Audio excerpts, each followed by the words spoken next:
খরতাপে পুড়ছে দক্ষিণ পশ্চিমের জেলাগুলো। দেশে আজ সর্বোচ্চ তাপমাত্রা রেকর্ড করা হয়েছে চুয়াডাঙ্গায় 41.3 ডিগ্রি সেলসিয়াস। জারি করা হয়েছে হিট অ্যালার্ট, বাড়ছে রোগবালাই।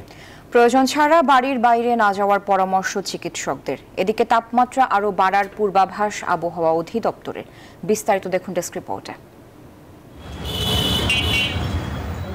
গেল এক সপ্তাহ ধরে চলা চরম তাপদাহে অতিষ্ঠ চুয়াডাঙ্গা ও কুষ্টিয়ার জনজীবন। তাপমাত্রা পরিমাপক যন্ত্রে পারদ উঠেছে 41 ডিগ্রির উপরে। বৃষ্টি না হওয়ায় শুকাচ্ছে খালবিল, প্রকৃতিতে বইছে তপ্ত বাতাস।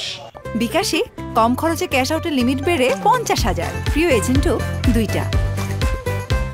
এত তীব্রতা কি বলবো, আমার যাইতে ভয় লাগছে বাসায়। তাপমাত্রা যদি এইভাবে যদি বাড়তে থাকে তাহলে আমাদের মানুষের চলাফেরা খুবই কষ্টদায়ক হবে। এক সপ্তাহ ধরে যেভাবে গরম পড়তেছে তাতে করে আমাদের জনবলের খুব কষ্ট হচ্ছে। আমাদের ফ্যামিলি নিয়ে আমরা বসবাস করতে পারছি না। নদী তীর, গাছের ছায়া, টিউবওয়েলের পানিতে স্বস্তি খুঁজছে মানুষ। গরম খুব পড়তেছে, মুখ চুখ পুড়ে যাচ্ছে, আমাদের খুব অসহ্য লাগতেছে। যখন একটু কাজ করতে যাচ্ছি করে হাঁপিয়ে যাচ্ছি, মনে হয় একেবারে স্টক করে মারা যাবে এমন একটা ভাব হচ্ছে। সামনের কয়েকদিনে খুলনা বিভাগে তাপমাত্রা আরও বাড়ার পূর্বাভাস। চুয়াডাঙ্গা জেলার উপর দিয়ে যে তীব্র তাপপ্রবাহ বয়ে যাচ্ছে এটা অব্যাহত থাকতে পারে।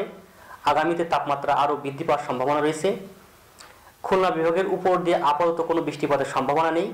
বৃষ্টিপাত না কমা পর্যন্ত এই ধরনের আবহাওয়া অব্যাহত থাকতে পারে। পরিস্থিতি জটিল হচ্ছে হাসপাতালে, বাড়ছে জ্বর, সর্দি, কাশি, ডায়রিয়া আর হিট স্ট্রোকের রোগী।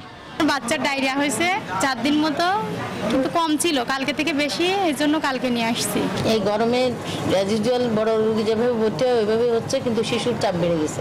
এমন চরম গরমে স্বাস্থ্য সুরক্ষায় বিশুদ্ধ খাবার পানি, তরল খাবার এবং স্যালাইন গ্রহণের পরামর্শ চিকিৎসকদের। Desk report, news 24।